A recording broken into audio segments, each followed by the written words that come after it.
I was told often that I was too much. So at some point, I started making myself smaller and smaller and smaller. It's a big psychological fuck to your brain and your soul.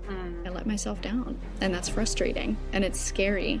Where else in your day-to-day life are you really allowed to be primal in that way? Or even just to release? There's not a lot of invitation for women to do that. Violence is rarely the answer, but when it is the answer, it is the only answer. You can't truly call yourself peaceful unless you're capable of great violence. If you are not capable of violence, you're not peaceful. You're harmless. You can be soft and savage. The mental toughness, the confidence, the self-trust you would have in a way. Hello and welcome back to Ambitious. Today we are joined by an incredible guest. I will tell you, this is one of the first episodes that I have ever recorded that has gone well over an hour. And that is because the conversation just kept going and I was so activated that we could not stop. Today we are diving into something that is going to completely shift the way that you think about power and safety and what it really means to truly trust yourself as a woman. This conversation is also going to dive into those topics surrounding those women. Maybe yourself, you resonate with the idea of being too much. Maybe you're too aggressive, you're too intense, and why those actually may be some of your greatest strengths and your greatest gifts as a woman. Today, I am joined by Tyler. She is a self-defense instructor and personal protection specialist who works with Masada Tactical. She specializes in helping women to reconnect with their inner power through Israeli combat training. But what makes her most incredible and most transformative is that she understands that this work is also not just about physical defense. It's also about reclaiming the parts of yourself that you may have had taken or maybe through life experiences have been dimmed along the way. Today, Tyler talks about in the episode a lot of her own journey and the journey of the incredible women that she has helped to tap back into their power. She has survived abusive relationships and overcome some significant trauma. And she speaks with unwavering strength about the life-changing decision to choose yourself and step fully into your power.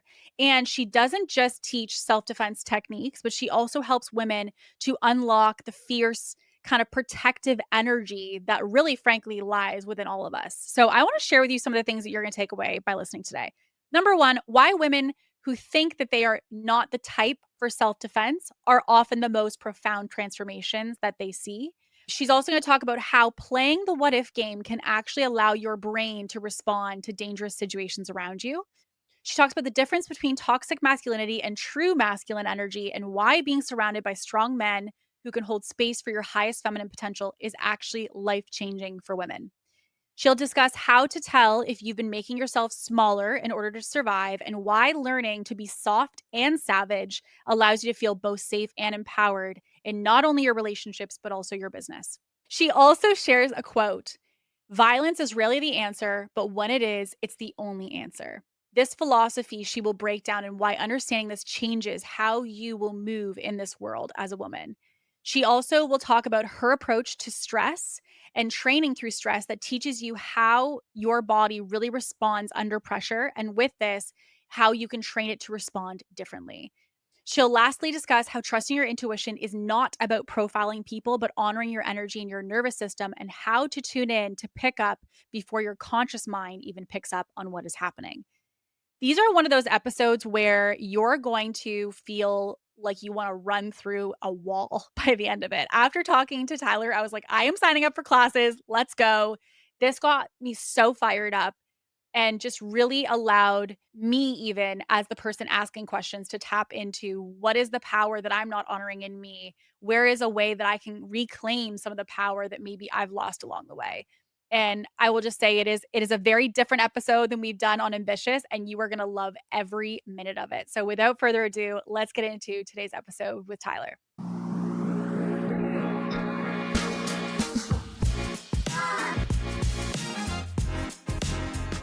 Alrighty, you guys, welcome back to Ambitious. Today, I'm so excited to be joined by today's guest. If you scroll through even like 30 seconds of her socials, you are going to realize how much more badass you could be as a woman. And so I felt the same way when I went through her stuff and being able to have her as a new friend. And I am so excited to dive in today to all things about helping us as women to really tap into our power, especially after going through things in life that maybe have impacted your power or potentially even taken it away for a season. So, with all of that being said, Tyler, welcome to the show. Thank you for having me. I'm so excited to chat today. Yeah, I'm excited to dive in. I feel like we were just talking before we press record, and I feel like there's a million places we could go. But I maybe for someone who's new to you, give us like the Coles notes of what it is that you do day to day when it comes to the context of tapping into power. Because I feel like once people hear this, they're gonna be like, okay, let's go. Because Okay. let's just be honest, you're a complete badass, right? Well, Maybe I don't know if you self-describe, but I describe you as a badass. thank you. I'll take it. Someone's got to tell it to me because, as a woman, and I'm sure we'll dive into the topic, it's really hard to see ourselves in a certain light, especially when it comes to feeling empowered or positive or in control. Mm. So it's nice hearing it always, whether from you, my husband, my coworkers, students. But first and foremost, I'm a wife and a mother. So that is super important to me. But when it comes to my day to day, every day is different. Every day is different. And my husband and I, well, he owns a company. It's called Masada Tactical. Part of that, we have several umbrellas underneath. That's like the main one. We work with hospital systems. We work with, private investigators. We work with school systems and synagogues and churches and law enforcement agencies all over the country. But our other thing, our civilian-based program is a self-defense school. So about 5 years ago now, I got certified to be one of the instructors. I started taking classes at Masada, and I can tell you that story too. It's pretty funny. But a little bit of a tangent, actually, just to give it some context. When I first met BK, my husband, all I could think of is, I want to know more. I want to do this. And I thought I had to go through all of these steps, maybe join law enforcement and do all of these things to even be remotely considered to be in his world.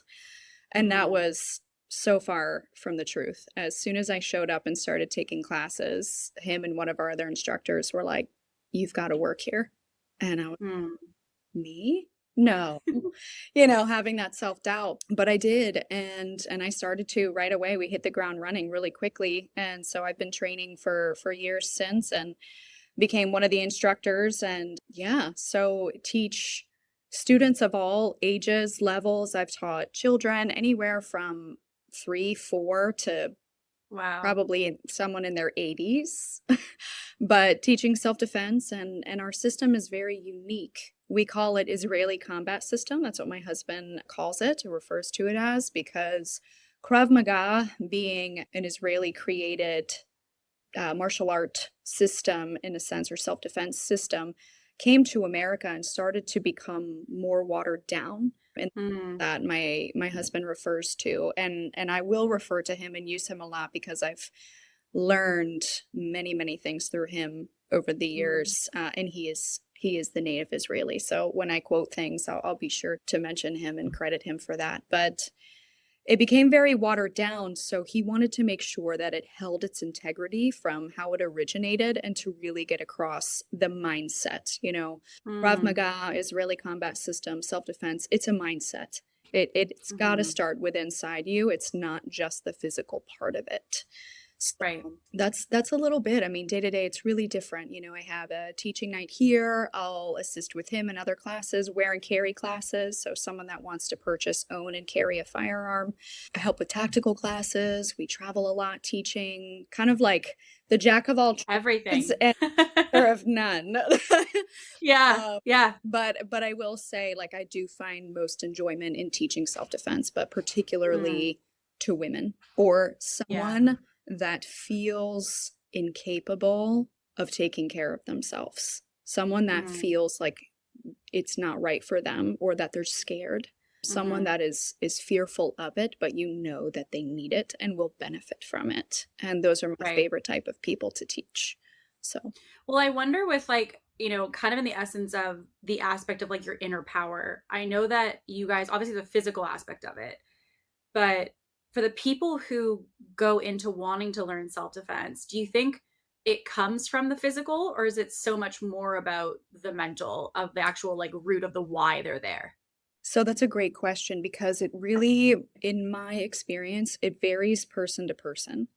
So, for example, some women and men will come in and say, I really want to get in shape. You guys sound like the great place for me. And Mm. I'm like, cool, great, let's start there. Then they go through a class, and by the end, they're like, oh my God, this is exactly what I needed. I didn't expect this. This way far surpassed my expectations. And you're Yeah. like, great. But then a couple classes in, and they're like, wow, I didn't expect the mental shift to happen. Mm. So some Mhm. people come in looking for that physical change, while others, they seek the inner change. And you'll find a lot of those are women. A lot of them are women, but a lot of them are actually former military men looking Mm. to reconnect into a community and a brotherhood that they had in the military and have trouble finding that after in their Right. environment. So, man, we've connected with so many different types of people looking Mm. for something, whether it's that physical, mental, but they both mesh and they meet in the middle. Right. And I find talking about women specifically, some will come in, and especially those that have been in maybe an abusive situation, or maybe they've been attacked before, or been Mm. in those scenarios where their hair stood up on the back of their neck way too often. So, the coolest thing with teaching someone that's been in that situation is they come in with their head hanging at a certain level. And if it leaves with just a couple notches, their chin a couple notches higher, we did Mm. we did what we Is that why you think that there's more women who are seeking that? Is like, I would be curious what your thoughts are, because I think that the environment has always been at times difficult for women in the sense of safety, right? Like there's so many cultural things that we normalize of, if there's a group of men walking towards you, you go to the other side of the street. Like there's just these things that we, not even necessarily consciously, but I think just have been kind of given to us or programmed into us as patterns. Yeah. And not to say that they're not fair in the sense of safety concerns, but I'm wondering, do you think that the volume of women that are coming to you, is it because you feel like this is connected to just like they feel less safe? Or is it from the fact that they just want to kind of tap deeper into their power, or maybe both? I think maybe both would be a valid answer. Mm. And I've got to answer just on my experience. I can't speak for anyone else except for myself and what other members and women that I've taught over the years have shared with me. Mm. And I find that it's a pretty even amount. You have the women that come in that, have their older brothers and are like, yeah, I had older brothers and they're rough and tough and, they're super Yeah. aggressive and like fiery and they're hysterical. So for me, I don't need to teach them as much to pull that aggression out. I don't need to reach Mm. in and pull that aggression out for them. It's the women that come in that they think, oh, this is a good idea, or maybe their friend suggested it, or they're just getting dragged because so and so Yes. they're Scold them. they're standing in the back of the class, they're kind of hiding. I'm just here because I have to be kind of thing. There are some moments like that. And I find that once I kind of reach in or get to a spot in their brain and their heart and really into their soul, this is like a really deep thing. And you see that switch turn on.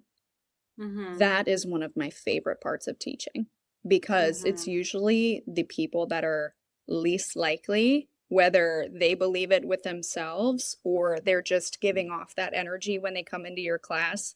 And kind of when you least expect it, they're the one to least expect. They'll come to you afterwards and say, wow, thank you. Yeah. You've changed the way that I think about things. You Mm. can do that in one class. I mean, that's powerful. Crazy. Yeah. Well, I would imagine there's an aspect of it, which is like you're introducing them to a part of themselves they've maybe never been able to access before, or have been scared to, or didn't even know they had. I think identity wise, we kind of have this like identity as women as we grow up of like who we know ourselves to be. So even to your point, if someone has had their power taken away, you may even have that identity, which is the fact that you don't have power, right? So whatever that is when you come in, But I do know, like for me growing up, I I was always told that I was too aggressive. So like they had me in, I remember I played hockey and my whole family played hockey. I have two brothers and a sister.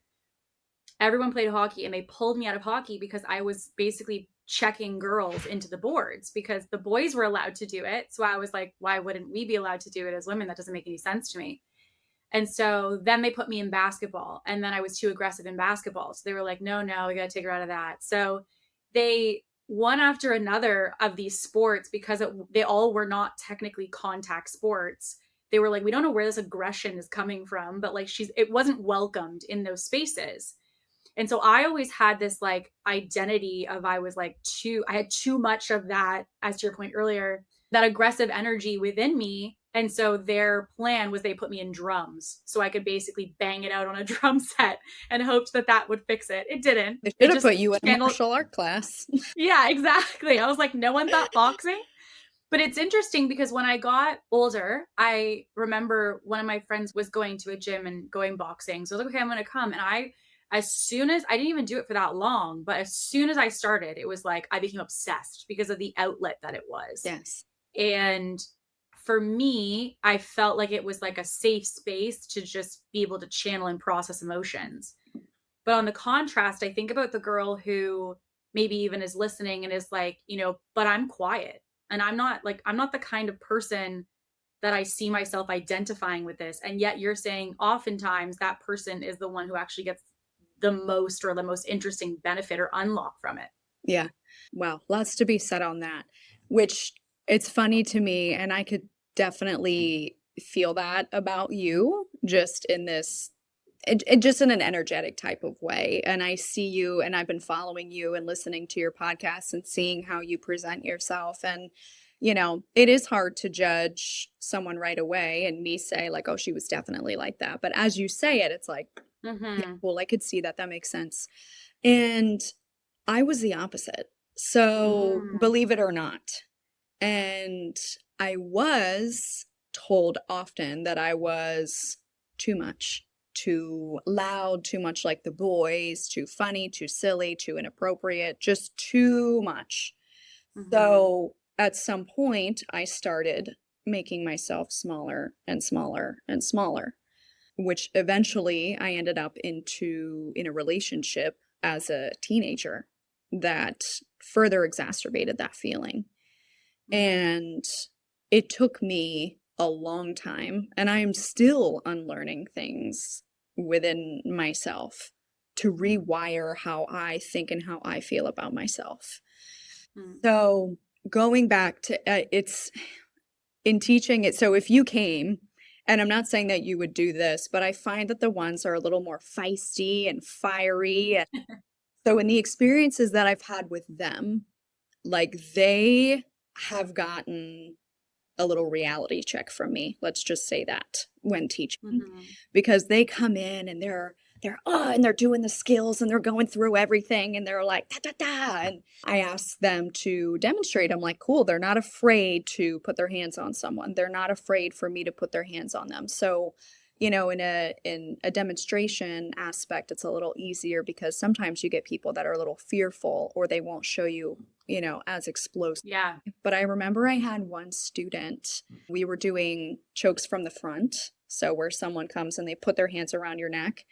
And she came at me like full force into the wall. So, but I executed the skill and it made it that much more validating that the skill works, first of all. Yeah. But second of all, for me getting kind of like on the offensive in a sense and kind of getting in her face, and that toned her down. So essentially, a lot of the times you have people come in and they're super excited or they feel super confident or they feel like, I was always super aggressive. Like, I got this, this will be. But you've got to learn that just because you're capable of aggression, which is half the battle, if not most of the battle. So you certainly have a one-up there right away. But there is a point where you do have to learn how to channel that energy because it's not always about aggression and violence. And there's a caveat, most of the time you're going to need different tools. De-escalation, like you're aggressive, but can you de-escalate someone? Can you regulate your nervous system? You know, so, and as you might have noticed, taking my voice a few pitches lower and lower, are you capable of doing that? So there's a trade-off. And it's interesting, like you say, the people that come in that are a little bit more aggressive, I'll tell you, they get a reality check. And when they're learning their skills, they kind of want to rush through and plow through, and that's fine. We can meet in the middle, it's no problem. But there's also a safety element as well, because we all come from different backgrounds, and having to put someone in the room that grew up, more aggressive and ready to rock and roll versus someone that maybe had hands around their neck a couple months ago, and then where they're triggered and they're right back in that situation. So making sure that you're creating an environment that's safe for everyone as well, if that makes sense. Well, I also wonder, like, as women, I've always sat with this, which is there's always a subsection of women that are considered, and maybe even if you didn't grow up that way, or maybe you weren't always naturally that way, that are considered like aggressive or spicy is the way that I would maybe coin the term. But I think about wondering, is that actually innately who they are, or do they have to become that way because of life experiences, right? Like I think about, which I'm an open book to get into anything, but I think about, even for me, like I had two brothers, so that definitely was just a natural built-in to defend yourself at any moment. But I think that, to your point, like I remember dating somebody in high school, and anyway, long story short, it was not a good partner. He was very abusive, emotionally, verbally, physically at times. And then you go through that, and I think you build this like anger that you don't necessarily know what to do with. And I think then sometimes I would imagine, like similar to this, if you don't have an outlet to, as you mentioned, in a controlled, safe, intentional way to release that, you kind of present as someone who's considered spicy or aggressive, but that's really because you have, I would imagine, a lot that is stuck basically as energy, to your point, inside. Yeah. Couple things I can touch on there too, because I had the same exact experience when I mentioned dating someone in my teens, still a child, be with someone that calls you names that are inappropriate, that belittles you. Psychologically, it's a big psychological, can I curse on here? Oh, yeah. Yeah. A big psychological fuck to your brain and your soul. I mean, and that's the nicest way that I can put it, because not that I was aggressive, I would say, growing up. I do have 3 older brothers, but the age gap was so big that I didn't grow up with them. Right. So I was more raised like an only child, and I was a lot. I just had a big personality. I wanted to make everyone laugh. I wanted to, love everyone to love each other. It was just kind of this, like, I was just big personality. Aggressive, not necessarily, but I guess I did have my moments, just not so much in the sense with like sports. I did do gymnastics, but again, you're more kind of, you're with a team, but you're also solo as well.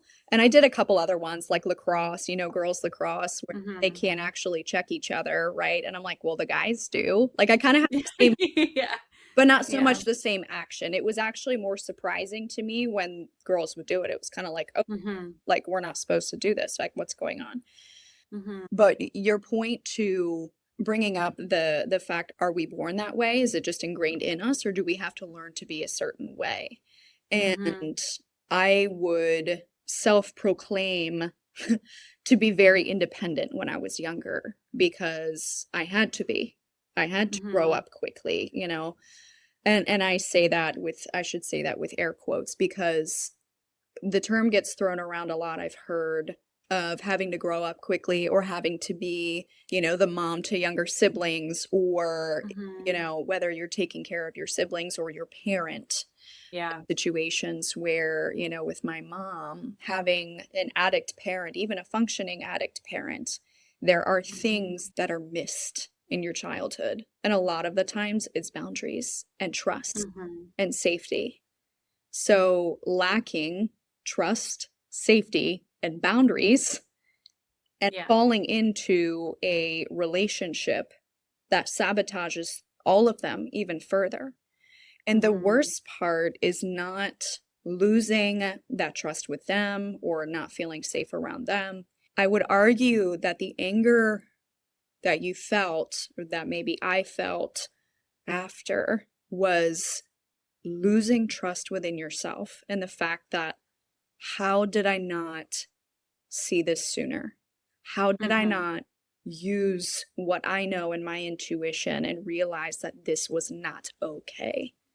How did I Mhm. not see it Mhm. sooner? And to be angry, because I don't know about yours, but mine went on for almost 2 years Mhm. and on and off to even go back to it. Why? I had a few close friends, about three, but one that was like, this is not okay. You know, she told me Mhm. what I needed to hear, but I wasn't ready to hear it. I Right. didn't trust myself. And it made her sad because she's like, well, trust me. Mm. And another frustrating part too with having my parent at the time, my father had moved back to Indiana at this time. My parents separated and they were on very good terms. But my mom, I remember saying over and over, if he does something to hurt you, like I'll just, kick his ass, this, just this and that. And I said, you know what he did to me. Mhm. Why didn't you do anything? Mhm. There was, a lot of empty, I don't want to say threats, and not empty threats, but just empty promises. Mhm. I'll keep you safe. Okay, so why didn't you? And Mhm. not that it's her fault. She did the best that she could with the tools that she had. But as a woman to experience, losing your trust, safety, and boundaries with yourself, with your parent, and then just getting Mhm. sucked into this, it's just a constant, just shredding apart any part of you that you trust to listen to yourself. And that's Mhm. been the most difficult thing for me. Yet the most empowering thing is learning how to trust that again.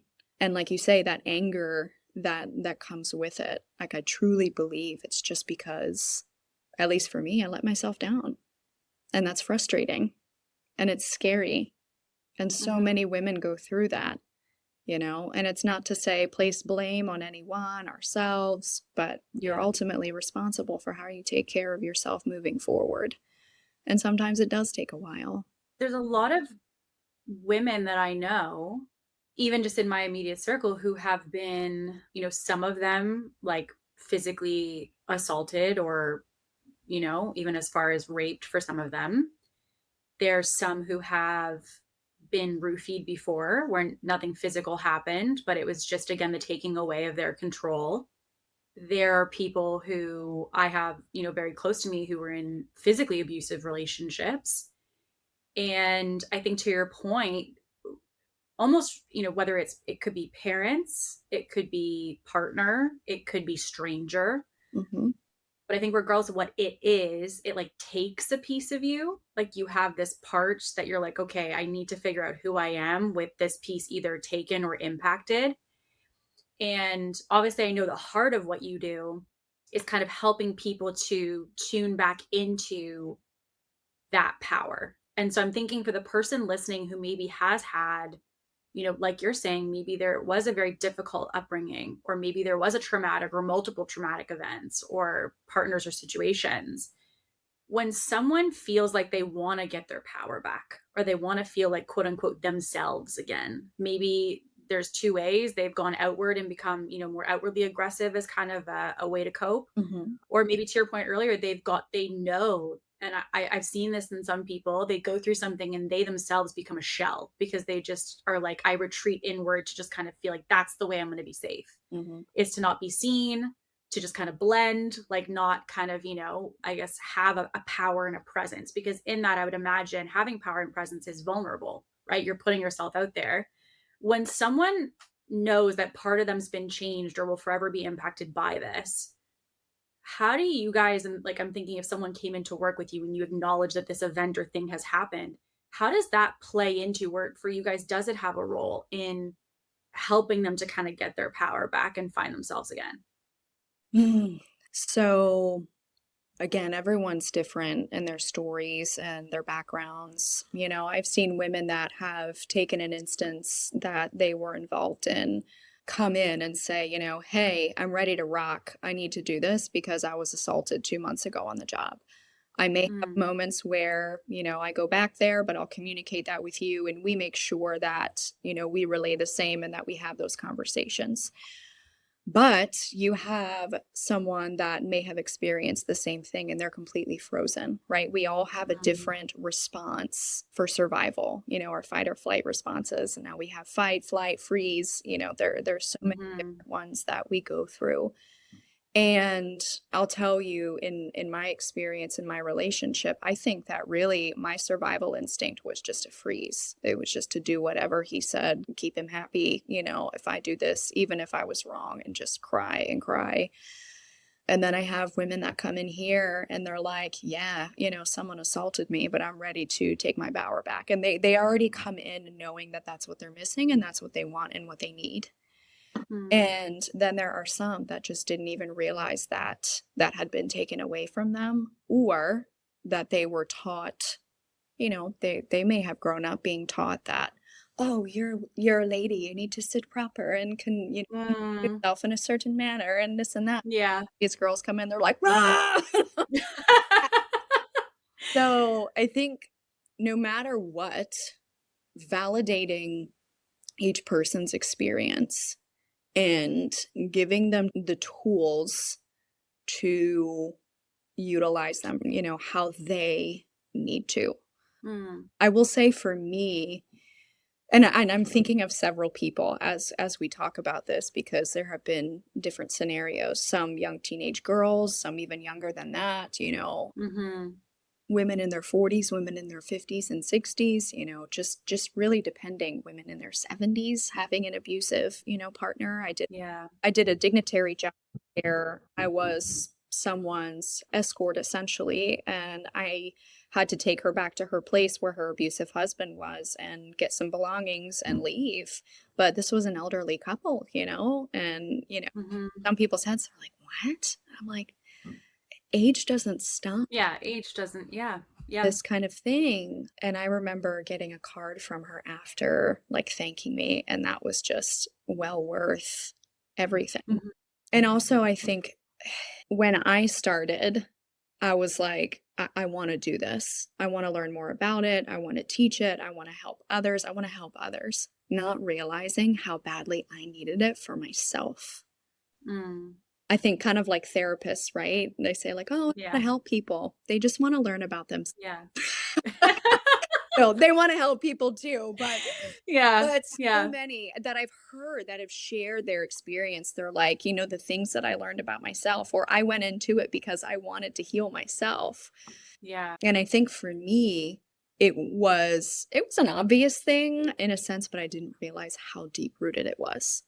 Mm. The catharsism of going in and, because we don't just have you punch a punching bag or, do some physical fitness drills. We do what we call stress inoculation drills. So we replicate scenarios that could happen to you in a safe Mm. environment, but we get your stress levels up. And everyone reacts differently. And that's when you start to see that fight, flight, fawn, free, all the Yeah. things. You start Yeah. to see how different people react. And that gives you a sense of a baseline of where you're starting because we can change it with training. And a lot of the times, I think, too, is it's going to sound weird, but you fake it till you make it in a Mm. sense. And I say that because let me give you an example. So you come in and start training with me. And I'm just like, all right, to warm up, I'm going to hold a tombstone, what we call a tombstone. It's like a punching pad. Yeah. I'm going to hold this and you're going to punch me hard and fast for 30 seconds. And, kind of like, okay. And some people come in and they're ready to rock and they're like knocking Yeah. across the room. And you're like, they had some pent up aggression. Those are the angry ones, right? Like they've got Mhm. something to prove, something to let out, like you say, that outlet. Yeah. Then you have other ones that are kind of like beep, beep, beep. And they don't, and they're like, well, I just don't want to hurt you. Yeah. And I'm like, That's not why you don't want to hit me. Yeah. That's not why. So, like, I'll take it for now, but we're going to change that. I'm going to make you feel safe enough that you feel comfortable to hit me because you trust me. You trust that I'm going to hold the space for you to release whatever you need to.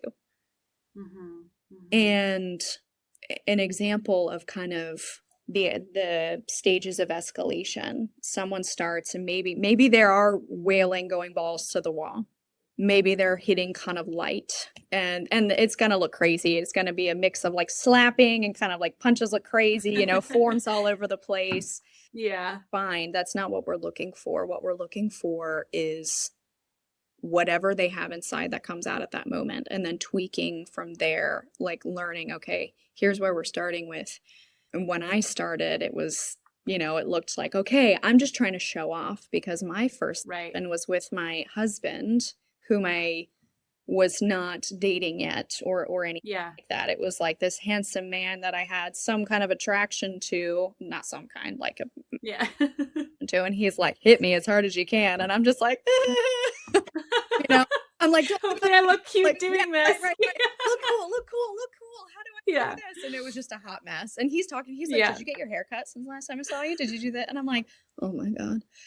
Whereas now, if someone, even him, were to be like, all right, hit me as hard as you can for 30 seconds, not only is my form better, but my confidence in my application of what I'm doing is tenfold. You know, you're going to see a difference. And the point that I'm trying to get to is I was quiet the first time that I hit him. Just punching. Okay. Just working on the punching, breathing. And he's, you know, we're guiding members through, whether it's him guiding me or me doing it with someone new, you know, breathe. You got this. Keep going. And now I yell. Now I make it scary for whoever's holding the pad. Right? I used to think, oh, it's so weird. People making noises and grunting and yelling. Like, I don't like this. Like, I just like you hear someone do it and your immediate reaction, if you're not used to it, is like, oh my God. Is she you okay? know, like what's going on? You know? And now when I do it, it started from like, you know, here to, and I'm going crazy. Right? And not only is it a good brain disruptor, there's a term that we use, it's called the OODA loop. So constant things that are going on in your brain telling, you know, your body and receiving information and putting out information is disrupting that OODA loop. So it's an acronym: observe, orient, decide, and act. So observe something, orient what's going on, make a decision, and then act on it. So that would be like if you and I are talking and I just threw something at you. Hopefully your hand would go up in a flinch response, but at least for a second, you'd be thinking not what Tyler is saying, you're thinking what just got thrown in my face. Right. So screaming can be that, and that's a little bit of a tangent as well. But my point with that is the escalation, and something as simple as hitting a punching bag or a bag. You know, it doesn't even have to be that other person, because sometimes people find it not natural to hit another person. And especially when we start sparring, that's a whole other thing. Like just when I was feeling confident in learning new skills, and they're like, okay, put gloves on now, you're going to punch someone else and get punched. And it's like, what? No. Well, you mentioned something there that I was curious to unpack, because I had someone recently in my circle. She lives in Canada here, and she just moved, and she had someone a couple weeks ago who tried to break into her house. She was the only one home. She's very similar to me. She grew up always being told she was too much. She was too aggressive, you know, all of these things. And she goes, we always joke about, you know, if someone had broke into my house, like your mom was saying, I'd kill him. And, you know, all these things. She goes, Kate, my body didn't even move. And she called 911 to be like, someone's breaking into my home. They're like, where are you? She's like standing in front of the door. And they were like, don't do that. Go to like, move, go somewhere, right? Go do something. She's like, Kate, my legs felt like cement. Like I could not move. She froze. And she just completely froze. So she goes, you think in these situations what you're going to do, and then your body just takes over. And so I'm curious, in the work you guys do, like if someone maybe is even who's listening, thinking of a situation or something that they've gone through, whether it's big or small, it could even just be someone on the street who is confronting you in some way or you feel unsafe around. Mm-hmm. When they do this work, can they retrain their automatic response system to help them in those moments? Or does the body and the brain kind of just take over? I love that question because we're very big on in our system when we teach our skills is aligning it with the body's natural response systems. And to throw an example, right? I throw a ball at your face, you're going to flinch. I push you back into a wall or towards something or to knock you over, your hands go out, right? Babies have it. Pediatricians do it when you have a baby. They sit your little bobbly baby on the bed that like can't even, keep itself upright, and they let go for just a second to see if they have that reflex. Most of us have it, right? Of course, there's always going to be anomalies, but we use our system in when we teach our skills that. So we actually just help what your body's natural response system is already doing and just facilitate that. But like I mentioned before, when I said fake it till you make it, what I really mean is you've got to practice. You have to practice the repetitions physically, but I would argue one of the most important, if not even more important, and something that everyone can do, even you leaving me today, is play the what if game. What do I mean by the what if game? I mean, what if someone came into your studio right now and they were being violent, making remarks, trying to take you out, whatever it is? What would you do? What are your options? You've got headphones on your head. You've got tools in front of you. You've got a stick right there. I assume the way that your stuff is maybe mounted, maybe you have a pole, you have a weapon of opportunity, is to start thinking like that. Because there are an endless amount of scenarios that could happen, whether it's you being at home, you walking to your car, you getting in your vehicle, right? Something as little as when I get into my vehicle, lock the doors. When I put my vehicle into park, arriving somewhere, lock the doors. As soon as you put it in park, a lot of cars nowadays will set off the lock system. They'll turn off. It'll unlock. No, immediately hit it again, because most of us are not ready to get out of the vehicle. We sit there on our phone. We maybe touch up our lip gloss. We, especially women, right? The guys maybe shift a little something, got to move something out of the way. Okay. We're doing a little something, something. Maybe we're on our phone, not paying attention to what's going on. But if you can remember to put your car in park and lock the door, okay, that could save you from someone trying to break in, coming to you at point, whatever the case may be. But starting to think of little things like that. When you walk to your car, do you check your phone? Do you have an AirPod in?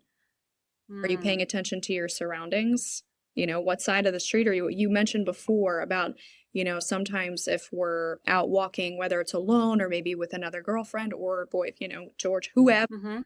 And with him is a little different. So let's leave him out of this for a second because. Well, George does talk about this a lot, which is that it's interesting. I remember we went to dinner and he said, oh, the guy that just left with the blue shirt. And I was like, who? Yeah. And I'm thinking like, I have no idea who you're talking about. And obviously from his time as a Marine, right, his spatial awareness at all moments and like never having his back to the exit of the door of the restaurant or wherever we are, truthfully made me feel like I have been living my entire life completely oblivious. And I remember saying and mentioning this to someone who's from Canada. So granted, we don't have the exact same culture as other places, but they said to me, I don't want to have to live in a world where I'm worried about things like that. And it's interesting though, because there's so many events that happen day to day.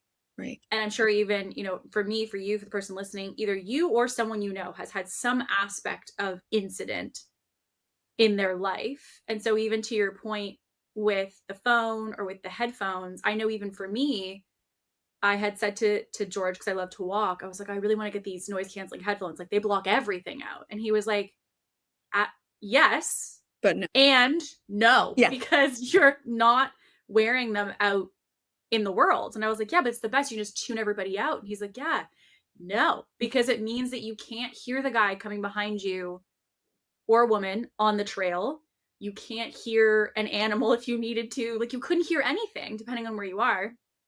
And so I think there's, kind of, you were saying earlier, these like things that have been normalized as culture, noise canceling, constantly looking down at your phone, always assuming like, well, I live in a safe neighborhood, so like that's not going to happen here. And some of those, I guess, like assumptions of like our cultural norms, I guess I would label them as. Yeah.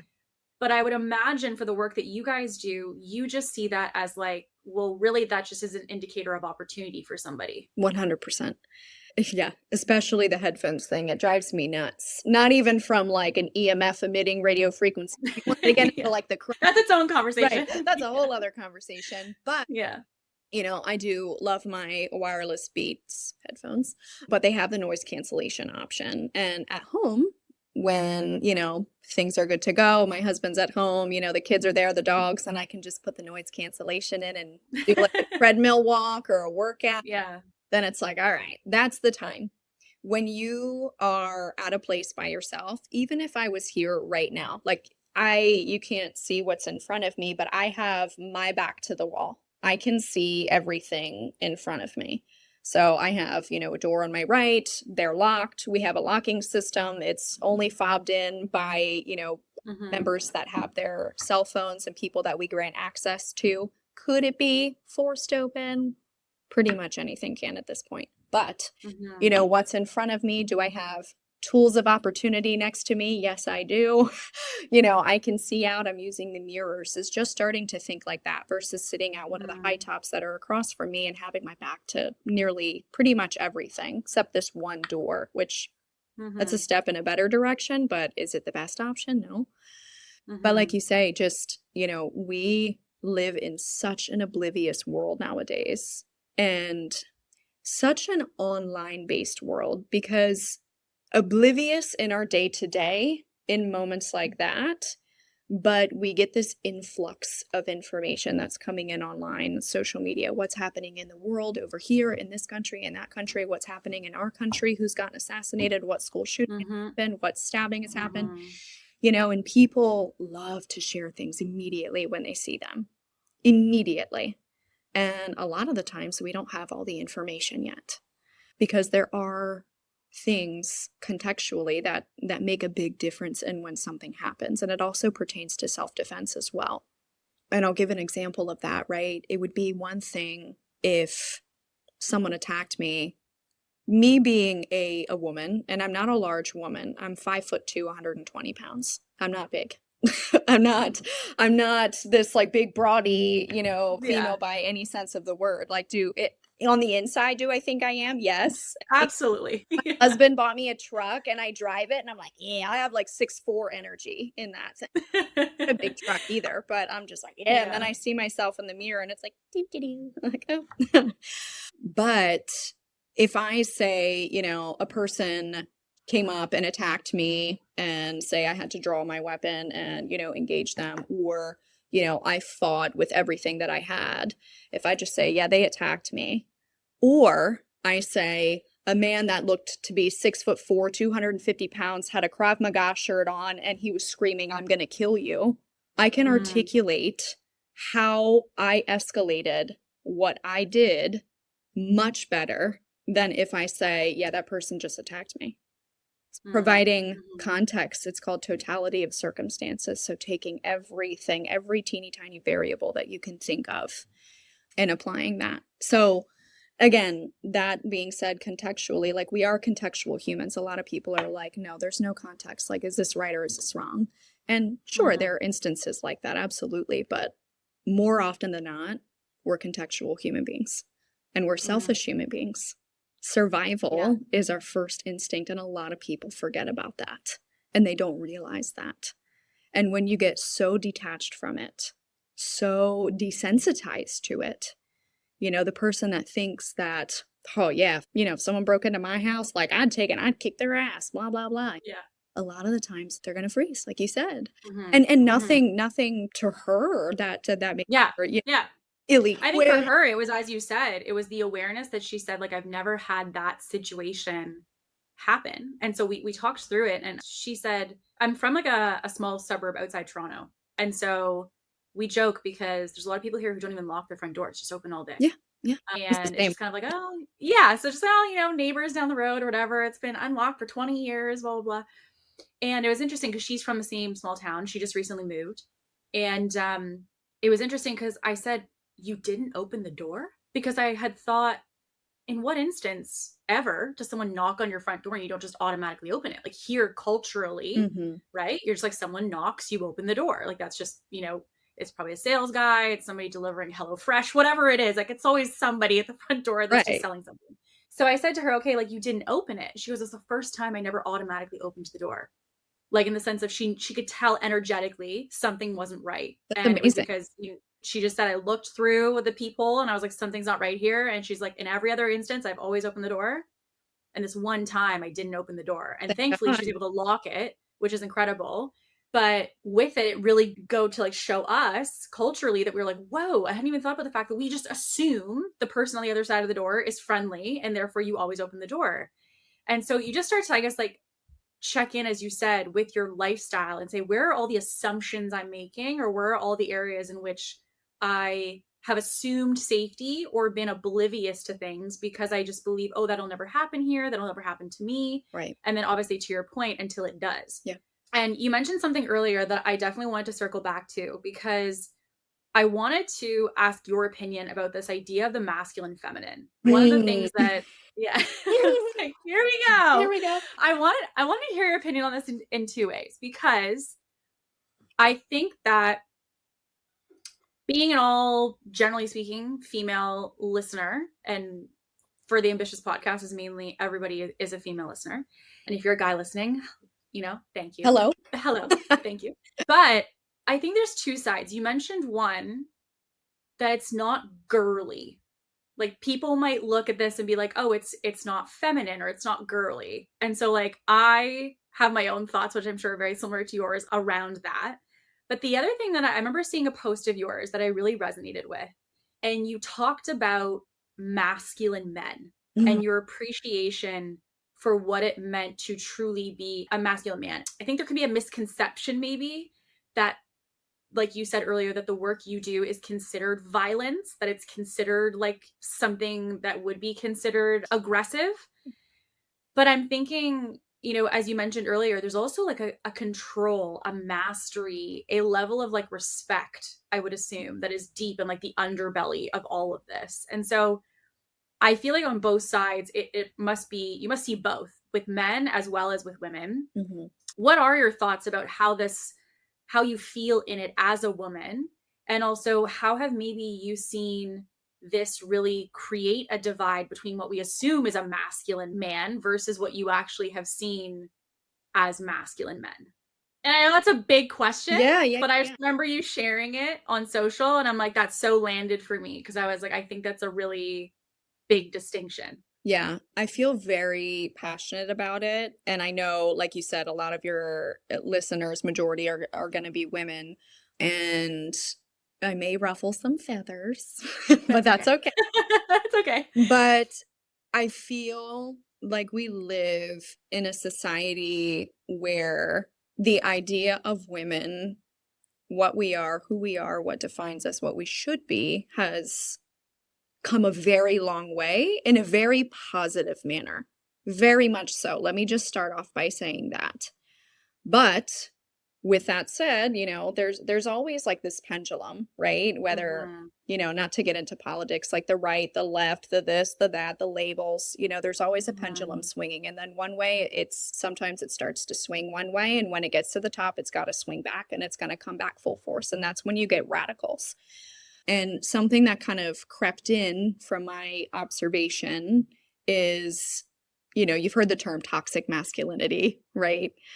And then you get a little bit of toxic femininity as well. You know, there's a little bit of both sides. And, you know, some people have gone a little bit too far, in my opinion. And again, there was something I just shared yesterday, actually, because I was like, oh, I love this.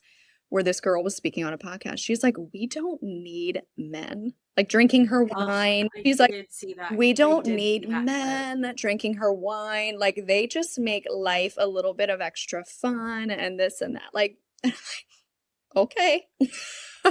And then after that, it followed up with showing, men in the workforce fighting fires and building your homes and taking like all of these things, which I thought were so wonderful and beautiful. And it can be spun into the way, well, there's not more women in it because they won't let us and da da da. And that's just entirely Mm. true at this point. Mhm. It's just going to be a cycle. But until you find the men that will hold space for you to be your highest potential of the feminine woman that you can Mm. be, that's when you know you've found your masculine men. Mm. And we all have a little bit of masculine and feminine, right? The yin and the yang, the balance, right? I actually have it tattooed on my arm. My husband has the I other love it. piece, but there's a flow and we need each other. You don't have to be together, okay? Everyone has their loves, the way that they identify their quirks and stuff, and that's fine, but we need each other. We balance each other out. And I could go on and on about that forever, but how it applied to me and what I meant by it in the work that I do was being with a man, and I would argue to say several men. That sounds like a lot, just a couple. To be with so many men. No, but to experience in either a courtship or an actual developed Yeah. relationship of a man who had no sense of his masculine. Weak men, men that may have had some things happen in their lives, and that's fine. But like I said, they're responsible for how they react and how they move forward with your life. We all are whenever something happens. But to Mhm. have a man that can tear you down completely, rip you to shreds, beat you down physically, mentally, emotionally. For me, it was the strong men who pulled me out. Mm. It was my dad. I lost my dad last year in July, so if at any point I speak of men or of him and I'm a little emotional, that may happen. But I lost him last July, but I remember the words that he told me when I was in this really rough relationship. And he's like, Tyler, you've got to understand that no man will ever be good enough for you. Mm. And he was out of state. And even just those words, like I remember shortly after that is when I started to reconsider where I was at in my life and move towards that breakup and getting myself out of the Mhm. situation. It started there, then with my brothers, then with Masada. I Mm. had some men after that weren't quite as bad, but they certainly weren't figured out within themselves, Mhm. being able to stand up and hold that space for me. There was still like infidelity, there was some lying, there was no trust.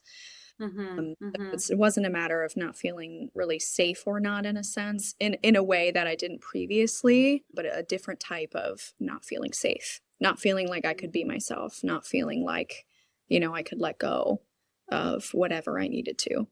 So different Mhm. dynamics, but when I met BK, so I met him actually teaching at a hospital, teaching workplace violence prevention. I was working at a hospital then. And then just over a year later, I went to take classes at Masada because I realized it was a Maryland-based program. And I thought Mm. when he introduced himself, he's like, I'm the only Israeli who lives in Maryland that's a cop in Alabama. But for some reason, I heard Alabama and like he travels. He kept talking about traveling. So I'm like, I'm never going to see this man again. But I did. And here I am. So it started there. And these were men that would hold space for me coming here and learning how to defend myself, teaching me how to be more aggressive, teaching me to feel safe and push limits and push boundaries. Because that was another thing. Like, I never liked being told what to do. That was one thing that I never liked. And the only person or people that I would ever, okay, whatever you say, whatever you want, were those really negative, abusive people Right. in nature. And we've talked about survival mode a lot. That was a survival mode thing. Mhm. But he's kind of taught me how to unlearn that, right? You're going to take Mhm. what I say and you're going to do the hard thing. And we're going to work Mhm. through this, but I'm right here with you. And Mhm. making me feel safe, being surrounded by men here, and not just my husband, but the other instructors, I know they would do anything for me just getting to know them and learn them and teaching me and having my back. And other men, you know, another really good friend of ours, like I took a video, I started creating an album on my phone called Strong Men. And it was like pictures and videos of things I would catch them doing. And they had no idea I was recording them. And it would be one of our friends who was in the area during a snowstorm, drove by and cleaned off my car for me. Like I'm doing my workout and I look outside and he's cleaning my car. And he had no idea that I was standing there recording him. And I told him like weeks, a month later or something. And just surrounding yourself with men that are sure of themselves. And there's this quote that, two quotes that I want to share with you that I really love. And I think this can apply to men and women. But I love hearing it about men just because it makes me feel safe and comforted knowing that I have so many like this in my circle now. And we talk about the balance too, not just the masculine and feminine, but being able to de-escalate people, right? And I'll start with the first quote because it just flows right into it. When we talked about violence and it rarely being the answer, right? You don't always want to. These last couple days with some events that have unfolded here in the US and regarding, I'm sure you've heard, and I won't get strongly into it. You know, I've been seeing a lot of people sharing violence is never the answer. And I disagree. I disagree.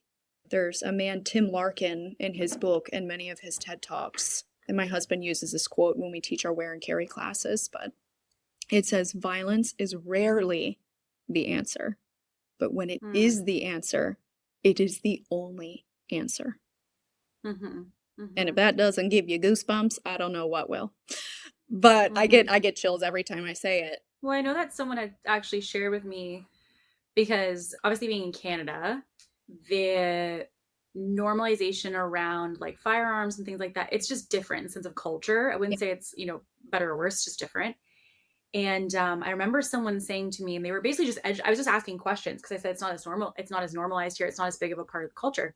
I said, the one thing that most people don't understand or that they don't appreciate is that if you've taken it out, you've already committed to using it, which is like you just commit. If it's out, it's not out because you're trying to, as to your point, flex on somebody or to showcase authority. Like at that point, it's done, to your earlier part of the quote.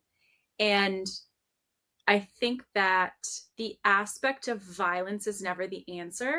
It isn't. I definitely like the edit of rarely, because I think that in some instances, it is possible that someone has never been in a situation bad enough where violence was the answer. And so I think that to your quote, which I very much agree, I think that knowing some of the situations that women experience, and, you know, even to your earlier mention, right, of helping that woman. I used to be a social worker at a domestic violence shelter. Oh, wow.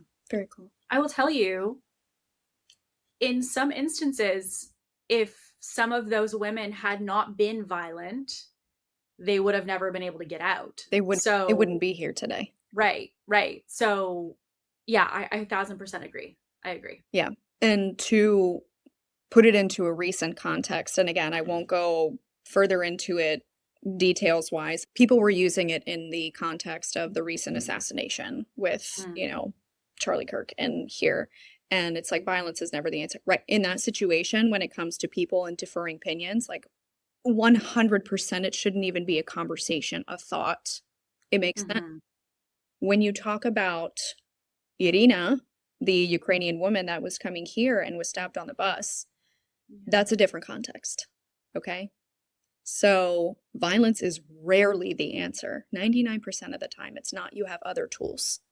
But when it is the answer, it's the only answer. That is the only option that she had that day, that she had.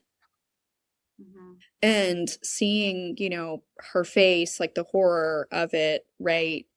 That is the only thing that she had that she could have done, you know? And there's this shoulda, coulda, woulda. And like I said, I don't want to get into it, but that would be a very real and a very prime example where we would apply that quote.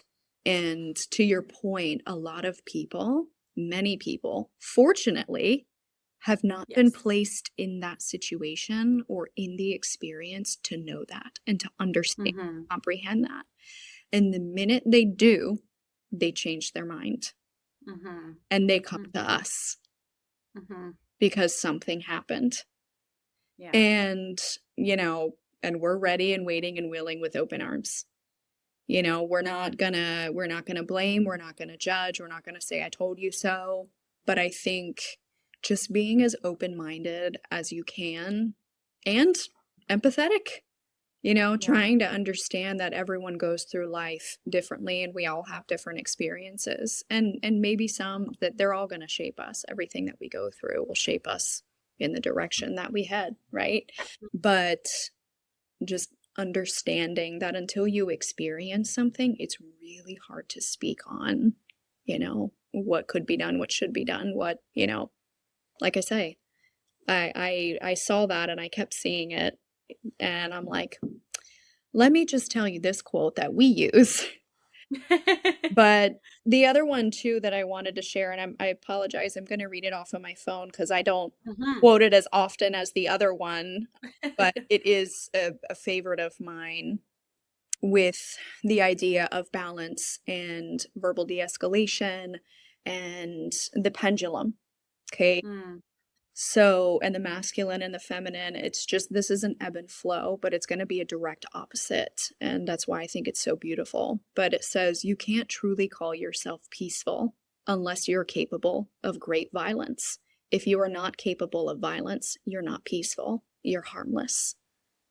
And it's really powerful because years ago, I probably would have appreciated this quote always. You know, I always had an appreciation for the masculine man, you know, manly men. And like, that was always me. But that's not everyone's experience. So, and certainly not one that I grew up with, like in the sense of my father, you would kind of see my dad, you know, smaller guy, surveyor, like really smart, kind of nerdy in a sense, like, you know, but it doesn't mean that he wasn't a masculine man. Willing to do and stand up for his people and who he loved and believed in. And the way that he carried himself in relationship with my mother after they separated, I think was also huge for me in seeing that you can still respect your ex-wife. To be very frank, you know, and have that relationship. I was very lucky, but to see how he conducted himself with not only her, but his previous ex-wives and any woman that he came into contact, when he passed, the overwhelming sense, the amount of messages that I got from strangers telling me how wonderful he was and how polite and how respectful and kind, you know, from a lot of women. And a lot of people be like, your dad's a player. And I'm like, and, you know, you would laugh, you know, you'd see him and you'd be like, what? But, you know, just the fact that he made people, but particularly women, feel so safe and respected, that is what I look for. And I saw this quote, and at the end of the day, like I say, we all have survival instincts and it all starts there, but we just started overlooking things and kind of replacing them and desensitizing it. So it seems like things kind of went on top, but how we react and carry ourselves and how we respond, it comes back down to that primally. And speaking of primally, another thing that I like doing when teaching self-defense is getting women to just wail on something. Whether it's me, you know, it's funny. One of my favorite things to do, actually, in the sense, I have a lot of favorite things apparently, but if I'm teaching a big group of new women that I've not met before, whether it's the first class or the fifth class, but is when they work together and are partnered with each other, the difference in the way that they hit them, and at the end of class, I say, all right, everyone's going to take a turn. You're going to hit me for 30 seconds. And the amount of power, aggression, noise, everything that comes out of their bodies is tenfold compared to what they did to their partner for the last hour. Mm. So it's having a sense of creating that space and that trust that, okay, I can do what I need to do on her because she's shown me that I can really tap into that thing that I've been missing. Well, like, where else do we get that? That's the thing. If you were to ask yourself, like, where else in your day-to-day life are you really allowed to, or do you get consistent opportunities potentially to be primal in that way? Or even just to release. I think about the amount of women that are either, if single, or if you're entrepreneurs, or even definitely the moms that are also entrepreneurs who have Mm. so much that they are holding capacity for, in the sense of like their own mental sanity, the Mm-hmm. sanity of anywhere between 1 to 4 children, add a couple dogs or cats on top of that. Maybe you've got a property to manage, but then you have potentially a partner, but then maybe you have a business. Yeah. And then your only way to release that energy is watching reruns of Criminal Minds. Like, when you really think about it, there's not a lot of invitation for women to do that. Right. And I think that it's layered in so much of what you've said today, which is that, we kind of have this skewed version of what it means to be quote unquote feminine. And I think even when you mentioned the masculine piece, I think that there's kind of two versions, as I see it, of women that are in their masculine. I think in the dating context, I think when you are dating somebody who's really, to your point, if you're dating a male, if the male is really deeply in their masculine energy in a healthy way, to your point, the way that women show up in their masculine changes.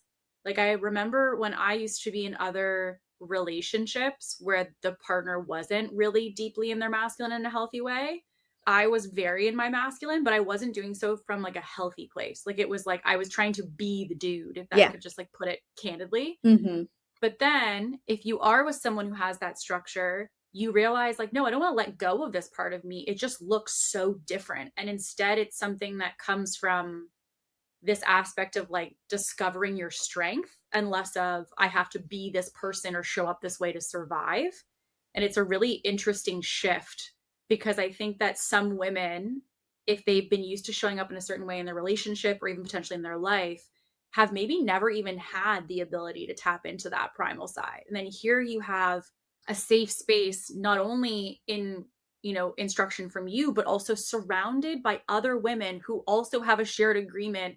This is what we're doing today. Yeah. Is so powerful, I would imagine, to be around. Like, there's just such a unity in that experience. It is. And it's fascinating too when you get a group of women that some maybe know each other. And I'll use my example, like the women in the Jewish community. For a while, I was teaching them because they were having many threats on their community constantly. And they're like, we're terrified and we don't know what else to do.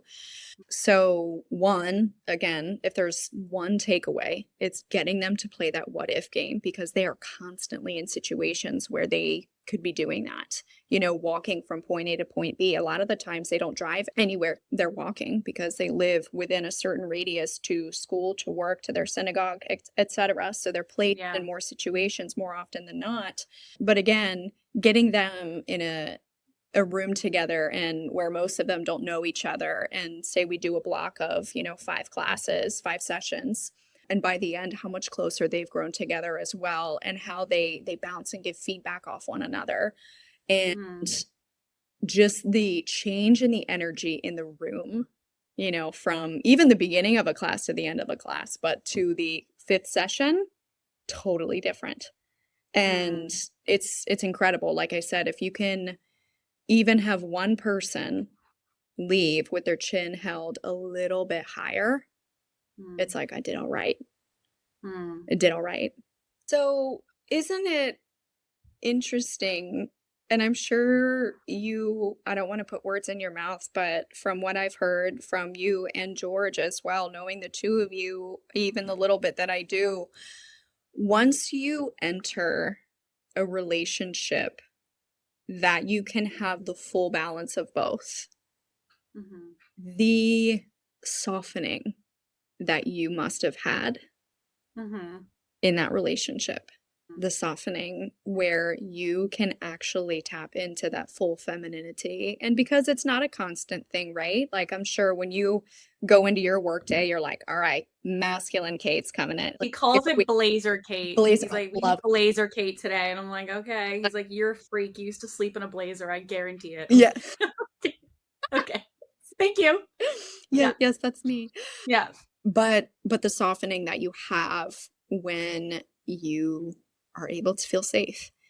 And my husband also said the same thing to me. He's like, I want you to be happy. It's my main goal in life is just to make you happy. And that's a whole other conversation in trying to make someone else happy.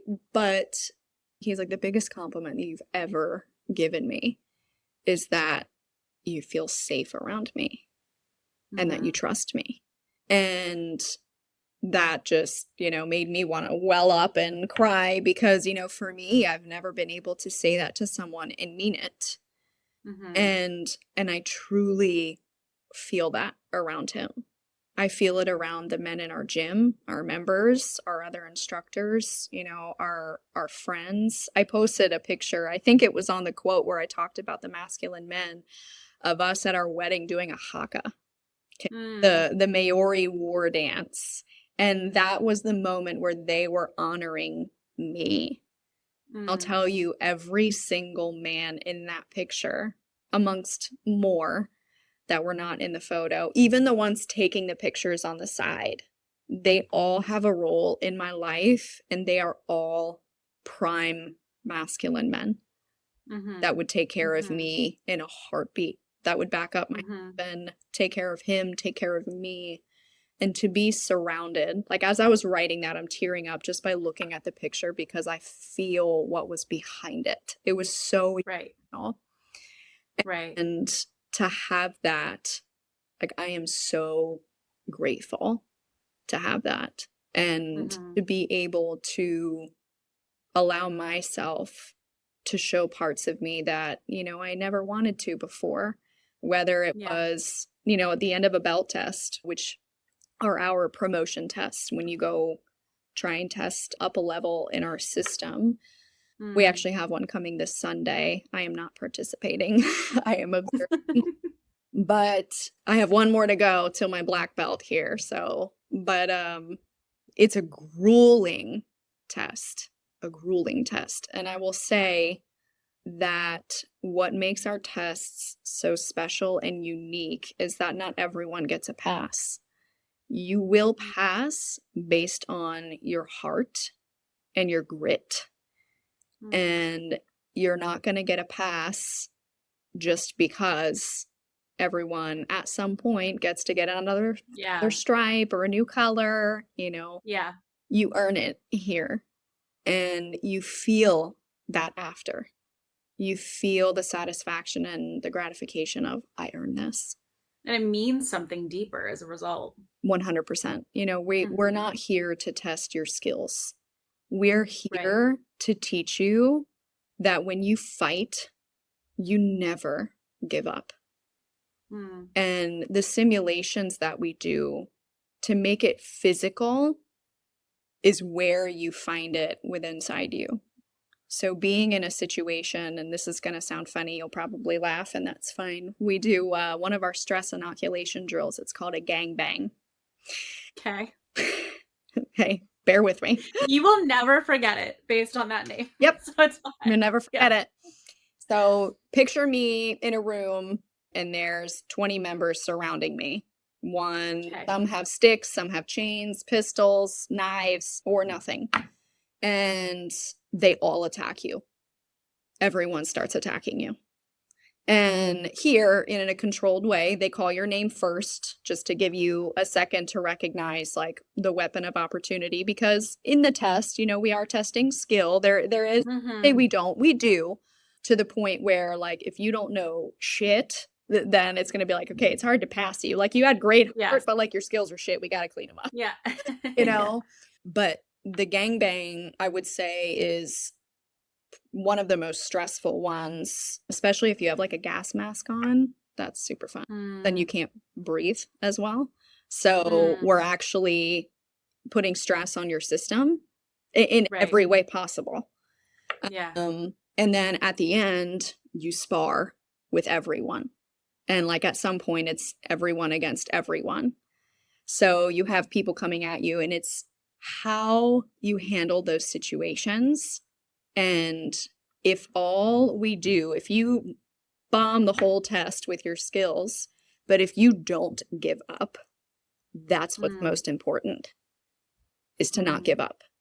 And I will tell you, our tests are brutal. The first 30 minutes to an hour is just to try and break you completely and beat you into the ground. And then it just gets worse from there. And my husband treats me no differently.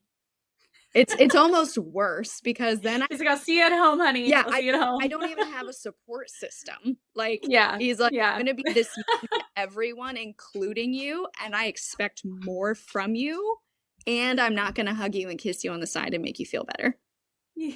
So I have to, like, my point with that is, we have another, a good friend of ours where I'm like, he's like my filler husband. So Yeah. steps in, and he's there like behind each like person or back. He's like, you got this, breathe, walking me through it. And I'm like, if I had to do a solo test like this, that would be the only other person. Like, if I had to have one person in the room, Yeah. other than my husband, being a psychotic a-hole to me, Yeah. like that's the guy. And Yeah. that is, a man, to be surrounded by people like that, and men like that, and women too, Yeah. the women I have, I can't discredit them either. I mean, I have incredible women in my circle, but like I said, to have masculine men like that, I think it's super important, and super important to recognize them. So there's that. And what an incredible thing to overcome. Like, to feel like, to be able, like, to your point, not even necessarily to crush it, but just to get through it. 100%. The mental toughness, the confidence, the self-trust you would have, in a way. You're also, I'm thinking, understanding of like your limits, to know how much further you can push yourself beyond what you thought you could push yourself. Like, there's just so many side things that I feel like would be side impacts or side benefits from it. That's what we talk about losing. Yeah. I lost all of that, and I have now gained it through this. That's the whole point. Well, like, someone listening today is probably like, okay, one of two things. I'm either realizing that I don't have as much badass in me as I would like to have. Not true. It's there. Or it's there, but you just maybe not tuned into it. Or they're like, I feel like I just would love more of this. And so someone's listening, and they're thinking, okay, like, I would love to tap more into that power that I have in me. Where would you say they get started? Like, if someone maybe is listening and realizing I am oblivious of my situation, or I feel like I have had my power taken away, or I feel like maybe I've lost a part of myself a little bit there, and I would love to reinstate that, or to kind of get more in tune with that. Or maybe they are super, reserved, and feel like they would love to be able to flex that muscle. But maybe, as I would imagine for many people listening to this, the thought of going into a class like that, even just signing up, would feel terrifying.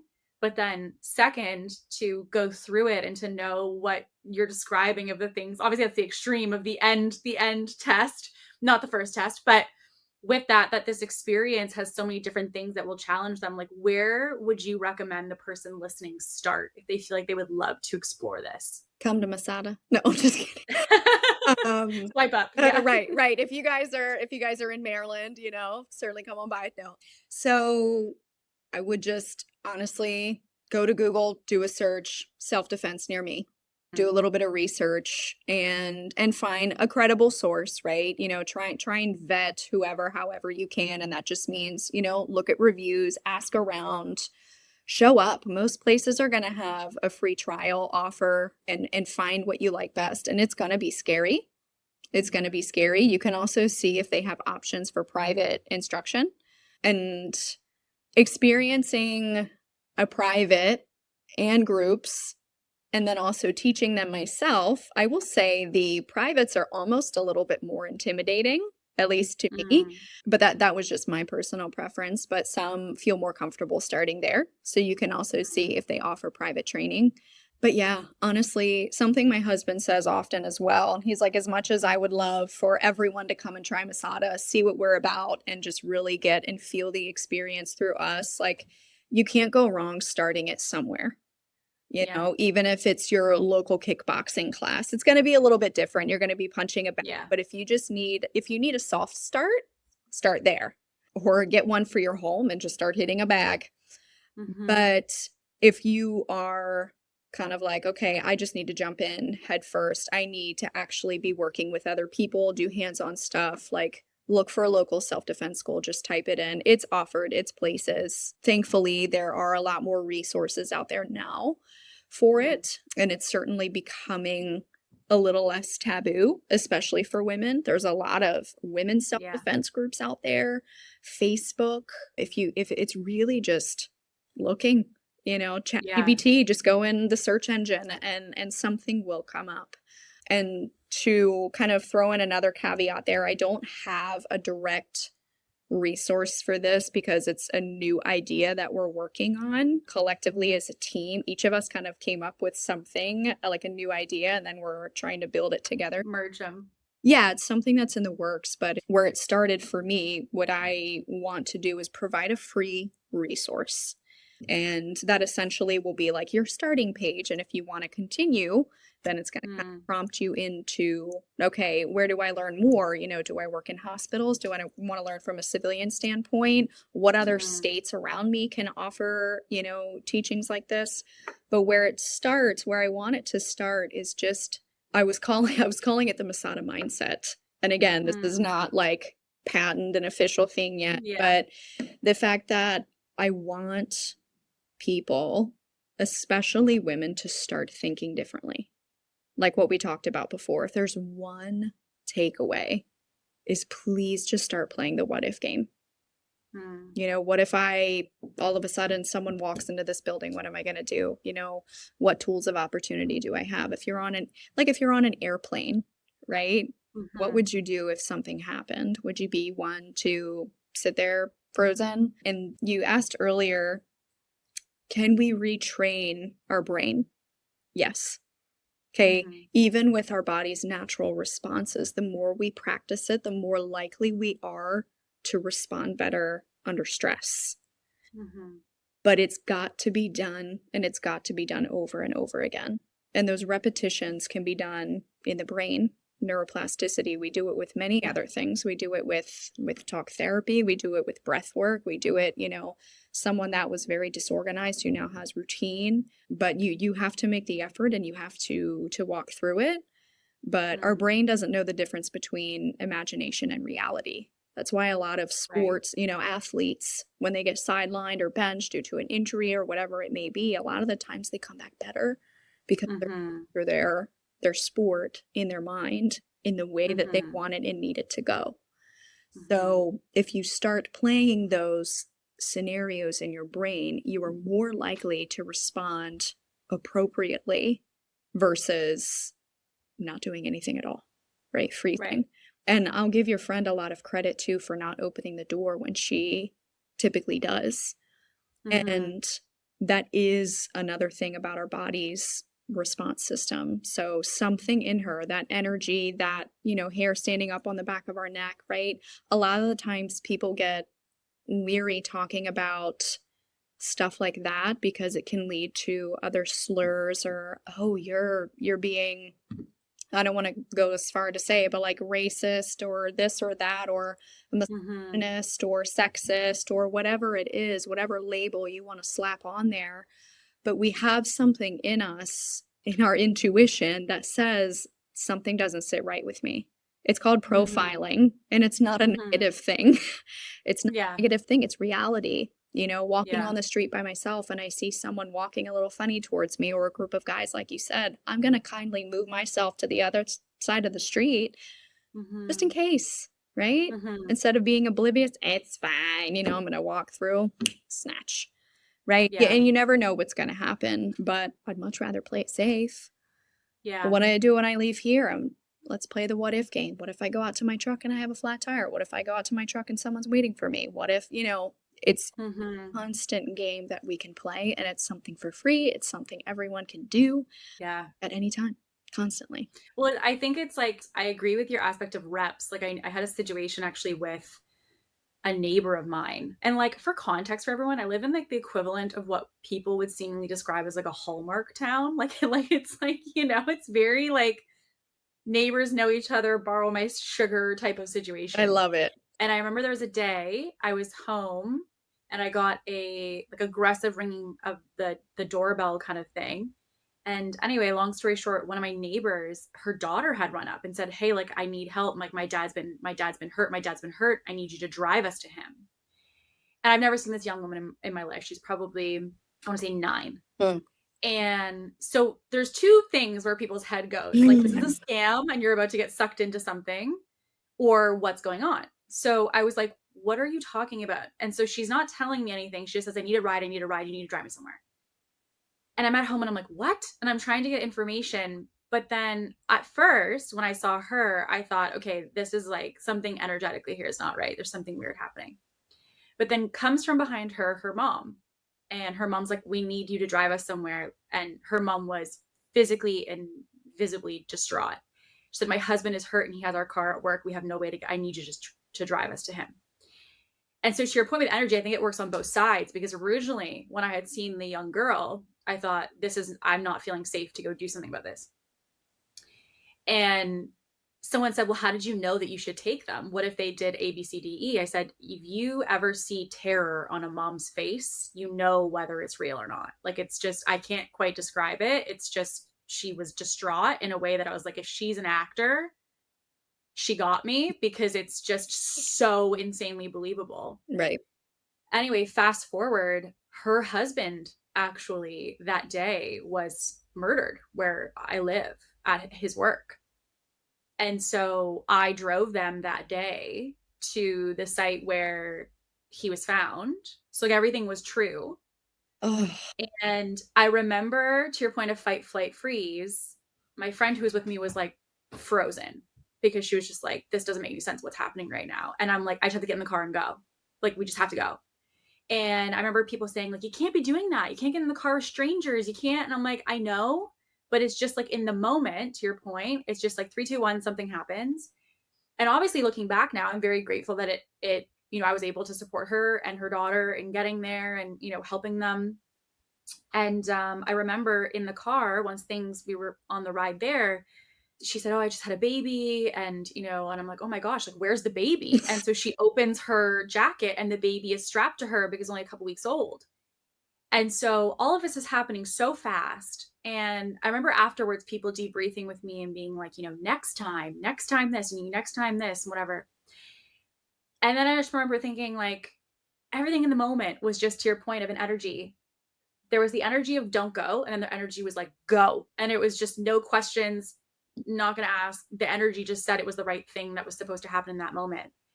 And so I do think, to your point, like, it's everything you're describing today, I feel like, is where you take what is just like a bunch of symptoms of information and whatever your automatic system is into trying to learn the skill of training that system to, for example, be calm and to take in the true information around you and just all of it. And so, like, obviously for me, my friend, as I said, had her house broken into, and I had this situation that happened. And like, these are just with the people around me, let alone all the other situations that are happening, like, out in the world with other people.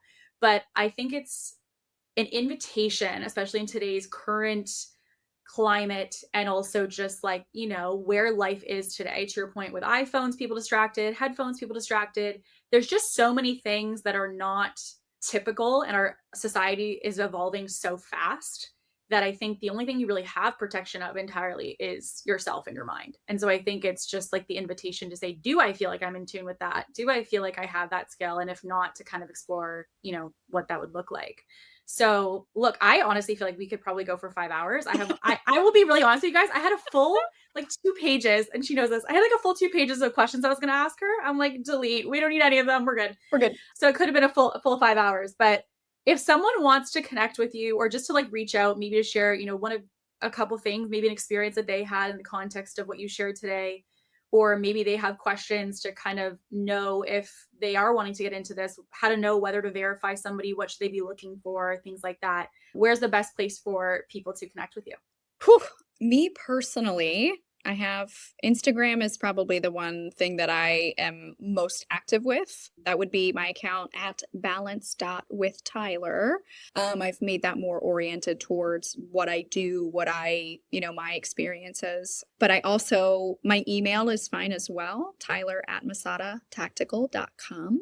And I can send this all over to you as well. But I will say our page that we use on Instagram for our company, Masada Coaching. We're on Instagram, Facebook, pretty much all platforms, but we can always answer questions there.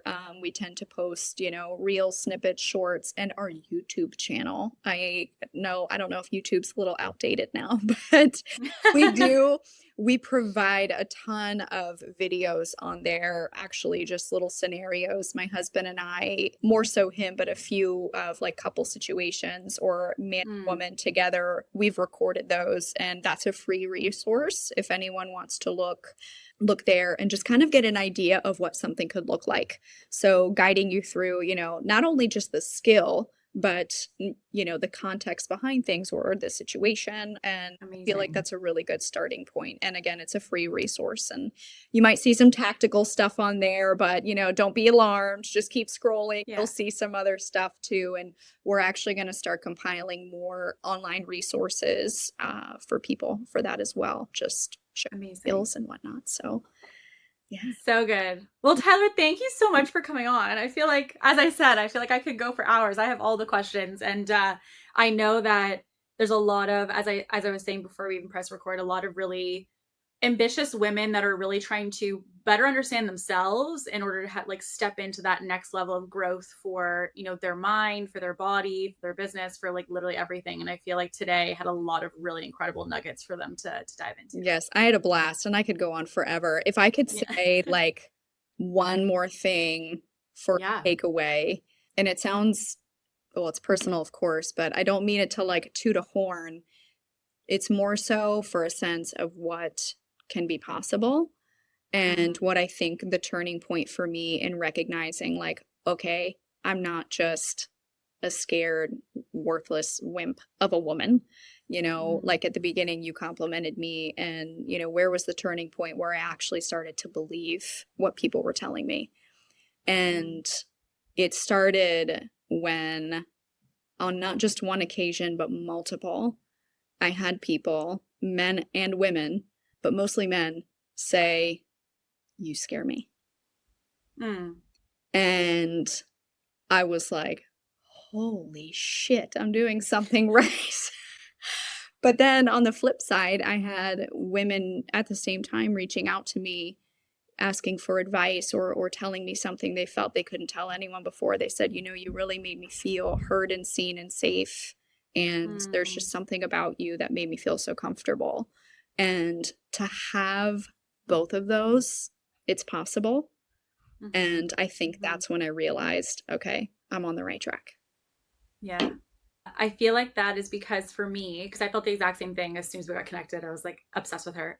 I think that for me, that came from, and you mentioned it earlier, the structure that makes somebody feel safe. Yeah. And I think it's just that you have for yourself this duality of you have the masculine and you have the feminine. And I think for many women, that's not something they always find in other women. They usually feel like they have that compartmentalized. So I think in one person, for them to feel like they have safety, but they know that someone can hold structure as well, as much as creating that soft spot is it's not an easy thing to find in men, but it's also not an easy thing to find in women either. Very rare that you actually see it. But yeah, you can, a good friend of mine uses this with her platform and stuff, but we say you can be soft and savage. It's possible. It's a good line. Yep. It's a really good line. It is. Today was so good. Thank you so much, Tyler. Today was amazing. Thank you, Kate. Thank you so much. Of course. Alrighty, you guys. Well, with that being said, we will see you on the next episode. And as always, stay ambitious.